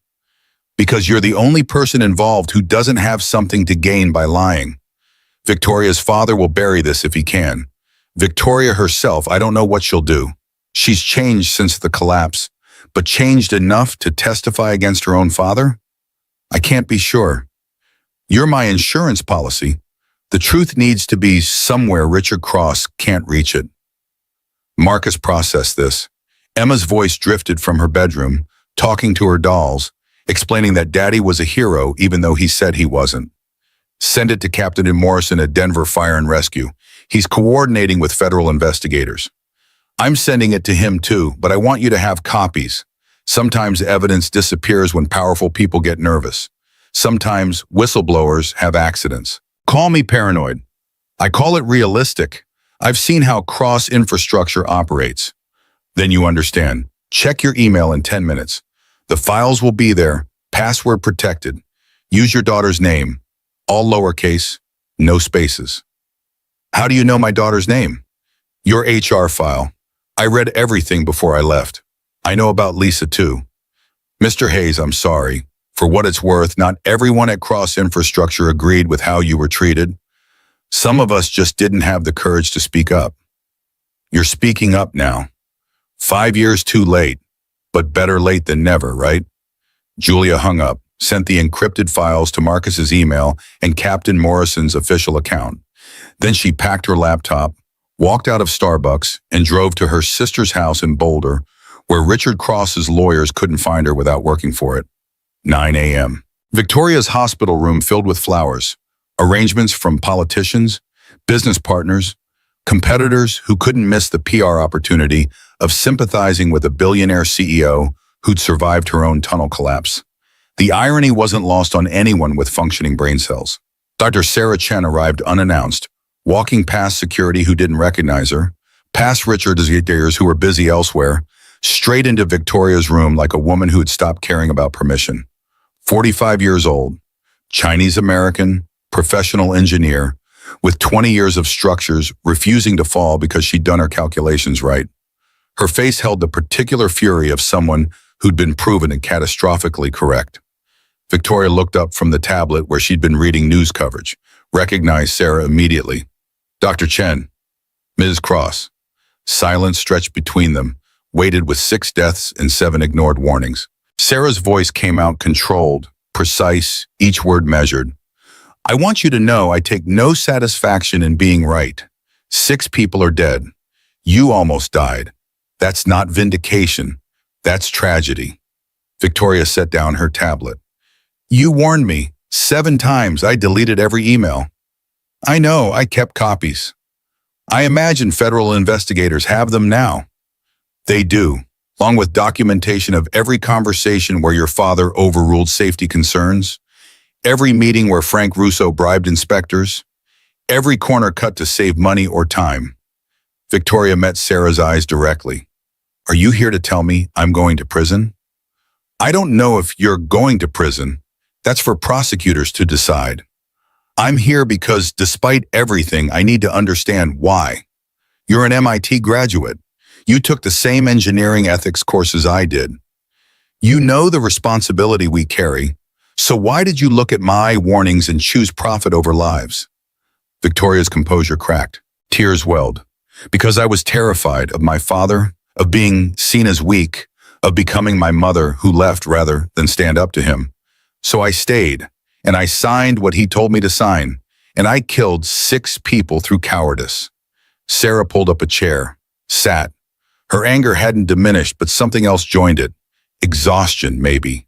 The bone-deep weariness of fighting battles that shouldn't need fighting. You want redemption? Here's what it costs. Full transparency, complete testimony. You turn over every document, every email, every conversation you remember. You testify against your father and Frank Russo. You accept whatever legal consequences follow. You don't hide behind lawyers or settlements or PR consultants. You face what you've done and you help make sure it never happens again. My father will destroy me. Your father destroyed you years ago. You've just been too scared to notice. The question is whether you have enough left inside to rebuild into someone worth being. Victoria wiped her eyes. Marcus Hayes said something similar. In the tunnel, while he was saving my life. Marcus Hayes is a better person than you deserve. But maybe that's the point. Maybe we don't get better by deserving it. Maybe we get better by choosing it, even when we don't. Sarah stood. Federal investigators will interview you this afternoon. Your lawyers will advise you to say nothing. That's good legal advice. It's also how innocent people stay dead and guilty people stay rich. Your choice, Ms. Cross. She left without waiting for a response. Victoria sat alone in her private room, surrounded by flowers from people who didn't actually care if she lived or died, and made a decision that would cost her everything she'd spent 20 years building. Noon. Marcus's apartment felt smaller with FBI agents inside it. 2 of them, Special Agent Catherine Reeves and Special Agent David Park, both professional and polite, and absolutely not leaving until they got what they came for. Emma watched from her bedroom doorway, wary of strangers in suits asking daddy questions. Agent Reeves sat across from Marcus, recording device on the coffee table between them. Mr. Hayes, we understand you have relevant employment history with Cross Infrastructure. Can you describe the circumstances of your termination? Marcus walked them through it. The Silver Creek Bridge, Frank Russo's substandard concrete, his report to Victoria, his firing 2 weeks later, the blacklisting that followed. All of it delivered in flat, factual tones that made the injustice sharper for its lack of embellishment. Agent Park took notes. Did you have documentation of these safety violations? I did, 5 years ago. Cross Infrastructure confiscated all my files when they terminated me. Said it was proprietary information. Do you have copies? No, they escorted me out with security. I couldn't take anything.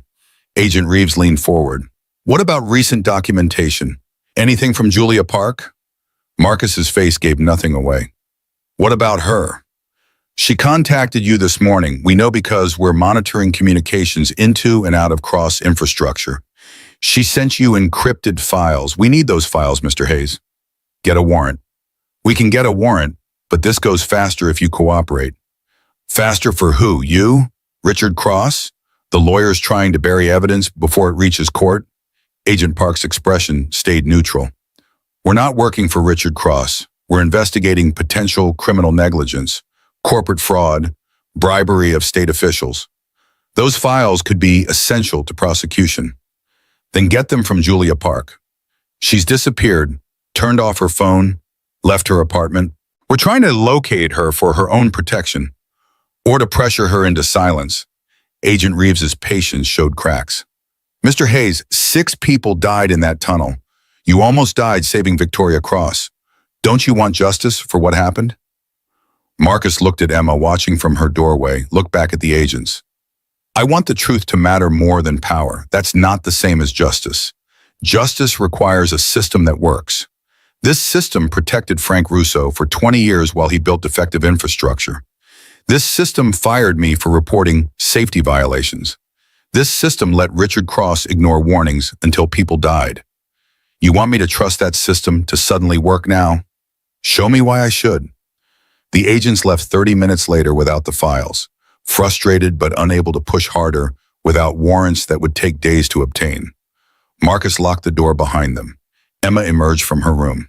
Daddy, why were those people asking questions?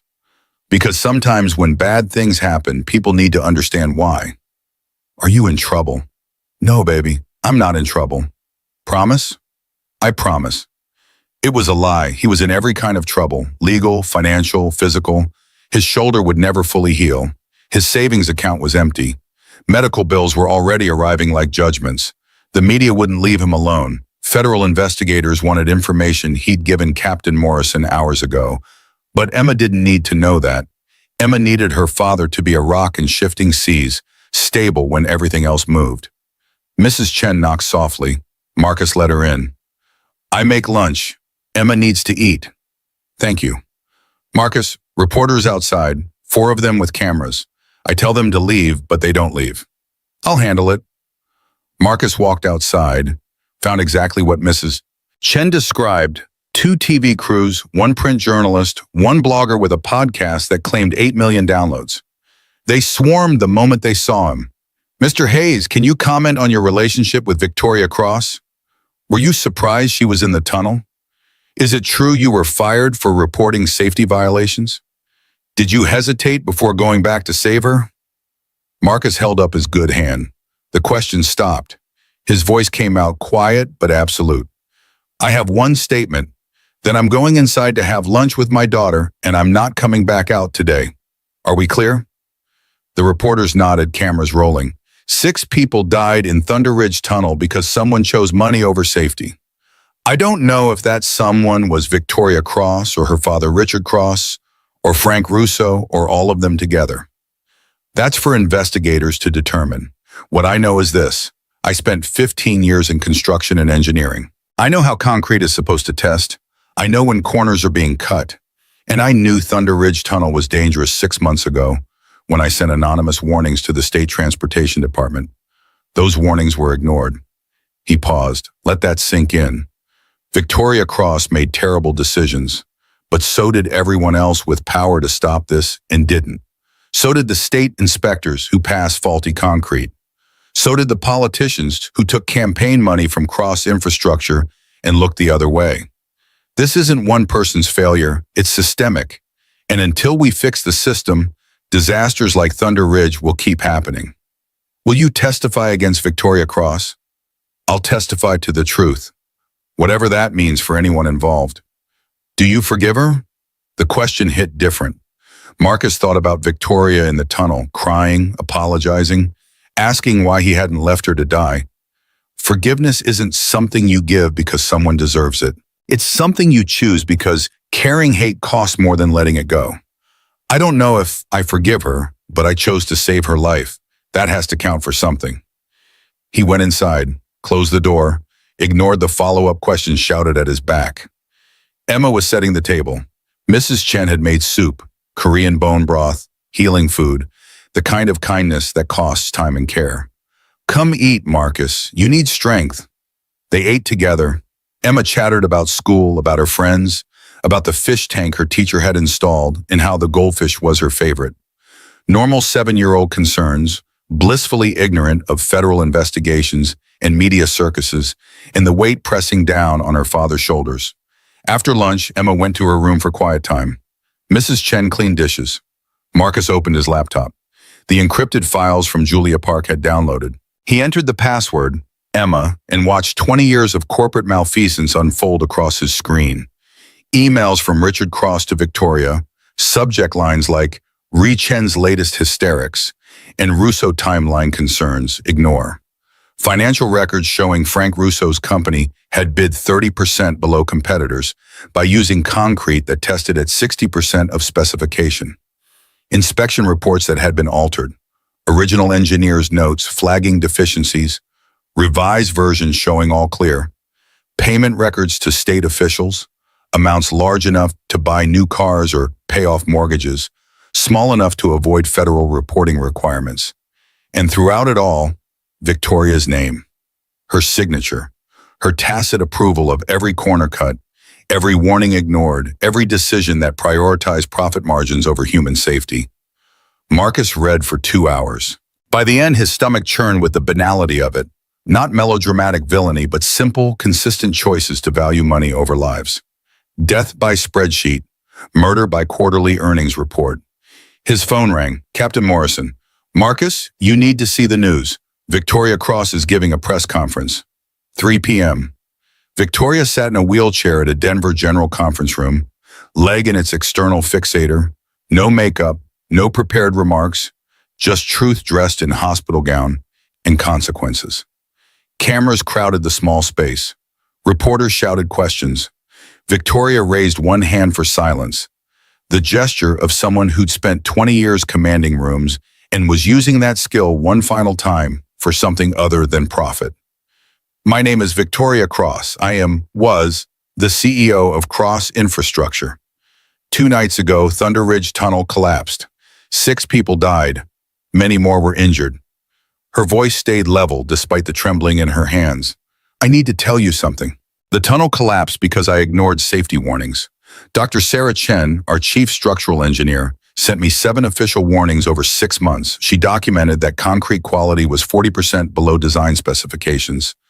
She recommended immediate closure. She pulled out a tablet, held it up. These are her emails. I deleted them from our system, but Dr. Chen kept copies, as she should have, because she was right and I was wrong. The room erupted with questions. Victoria talked over them. I want to be clear about this. My father, Richard Cross, pressured me to keep the tunnel open. He said delays would cost the company $50 million. He said safety concerns were overblown. But I made the final decision. I signed the documents. I am the CEO. The responsibility is mine. Tears tracked down her face. She didn't wipe them away. The man who saved my life is named Marcus Hayes. 5 years ago, I fired him from Cross Infrastructure because he reported similar safety violations on a different project. My father ordered his termination. I carried out that order without question, without conscience. Mr. Hayes' wife died 3 years ago. He couldn't afford proper treatment because I had him blacklisted throughout the industry. She looked directly at the camera. Marcus Hayes had every reason to leave me to die in that tunnel, but he didn't. He risked his life to save mine. He showed me what real strength looks like, not the kind my father taught me, where you never admit weakness or error, but the kind where you choose right even when wrong is easier. Richard Cross's lawyers would be apoplectic. Victoria didn't care. I'm resigning as CEO of Cross Infrastructure effective immediately. I'm surrendering my board seat. I'm cooperating fully with federal investigators. I'm providing all evidence of corporate negligence, including evidence implicating my father in a pattern of prioritizing profits over safety. Her voice broke. To the families of those who died, I'm sorry. Sorry isn't enough. It will never be enough. But I will spend the rest of my life trying to be worthy of the second chance Marcus Hayes gave me. She wheeled herself away from the podium. Reporters mobbed forward. Security held them back. Daniel appeared, pushed Victoria's wheelchair through a side door, away from cameras and consequences that were just beginning. Marcus watched the press conference on his laptop, Emma beside him on the couch. Daddy, that's the lady you saved. Yeah, baby, that's her. She seems sad. She is sad. She did something wrong and now she's trying to make it right. Will it work? Marcus thought about the FBI agents, the federal investigation, Richard Cross's lawyers, the machinery of power already grinding into motion to protect wealth and bury truth. I don't know. Sometimes doing the right thing isn't enough, but it's all we have. His phone exploded with notifications, news outlets replaying Victoria's confession, social media fracturing into camps, those who saw redemption, those who saw calculated PR. Marcus ignored all of it. He pulled Emma close with his good arm. You know what I learned this week? What? That being strong doesn't mean you're never afraid. It means you do the right thing even when you're terrified, even when it costs you everything. That's the only kind of strength that matters. Emma thought about this with 7-year-old seriousness. Like Mommy, when she was sick, but she still smiled so I wouldn't be scared. Marcus's throat tightened, exactly like Mommy. 5 p.m. Richard Cross sat in his corner office, 70 floors above Denver, and watched his empire begin its collapse. Not the sudden catastrophic failure of Thunder Ridge. Empires built on Richard Cross's model didn't fall that easily. But the slow erosion of credibility, the death by 1,000 cuts, the kind of ending that takes years but starts with moments like his daughter confessing corporate negligence on national television. His phone rang. Martin Westbrook, his lead attorney, voice tight with controlled panic. "Richard, we need to discuss damage control. Victoria just destroyed our entire defense strategy." "I'm aware. The FBI will use her testimony as probable cause for broader investigation. They'll subpoena everything, financial records, communications, employee files. We need to invoke attorney-client privilege across the entire organization." "Do it." "There's another issue, Julia Park. She's disappeared with what we believe are copies of sensitive documents. Find her." "We're trying, but Richard, even if we find her, even if we suppress the documents, Victoria's testimony is already public. Prosecutors will offer her immunity in exchange for evidence against you, against the company. We're looking at federal charges: conspiracy, bribery, negligent homicide." Richard's voice came out cold as the steel that had failed in Thunder Ridge. "Then we fight. That's what we pay you for. Fight harder." He hung up, stood at his window overlooking the city he had helped build. Thought about Victoria at 14, standing in the driveway watching her mother's taxi drive away, turning to him with eyes that begged for comfort he'd never learned to give. He'd told her then what he believed now. Weakness had no place in the Cross family. Strength meant never backing down, never admitting error, never showing the soft underbelly that enemies could exploit.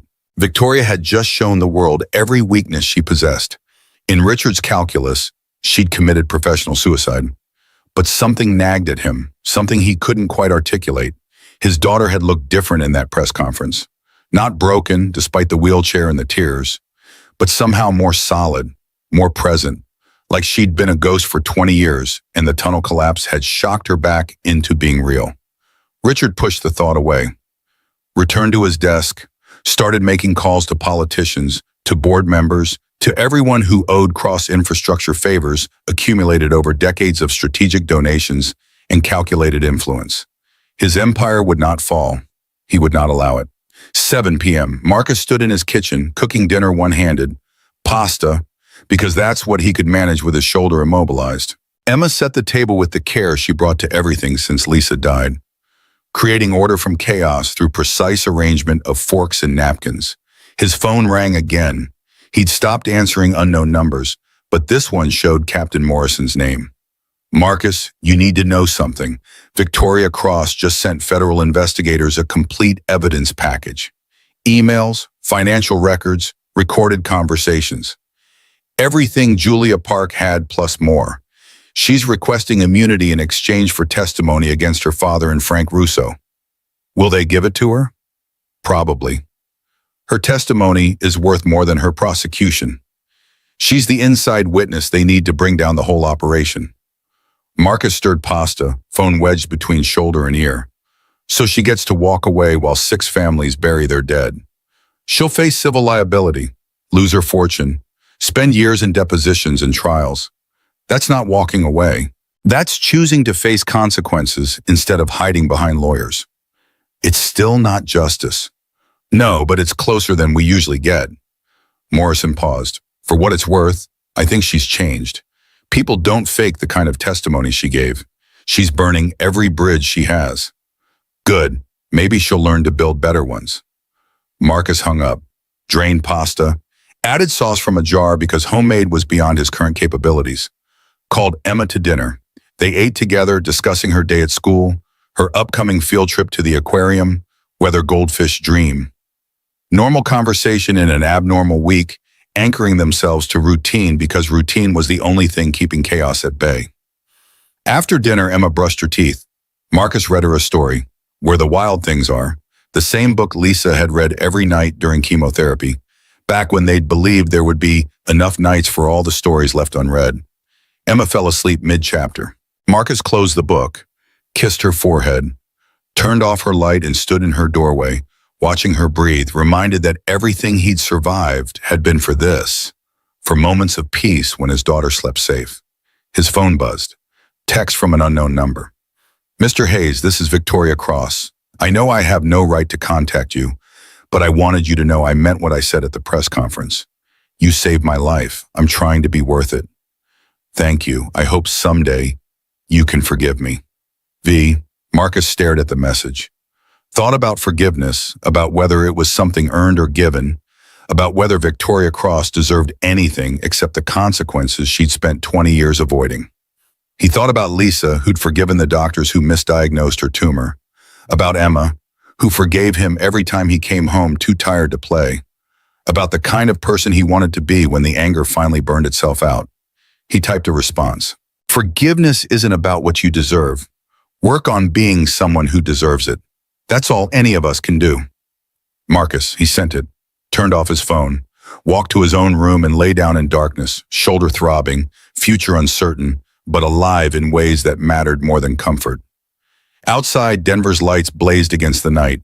Somewhere in the city, Victoria Cross sat in her hospital room reading his text message and crying because mercy from unexpected places felt like drowning and resurrection at once. Somewhere else, Richard Cross plotted strategy with lawyers who charged $1,000 an hour to find loopholes in morality. Somewhere beyond all of them, Thunder Ridge Tunnel remained sealed, a tomb and a warning, evidence of what happens when systems value profit over people and nobody with power chooses otherwise.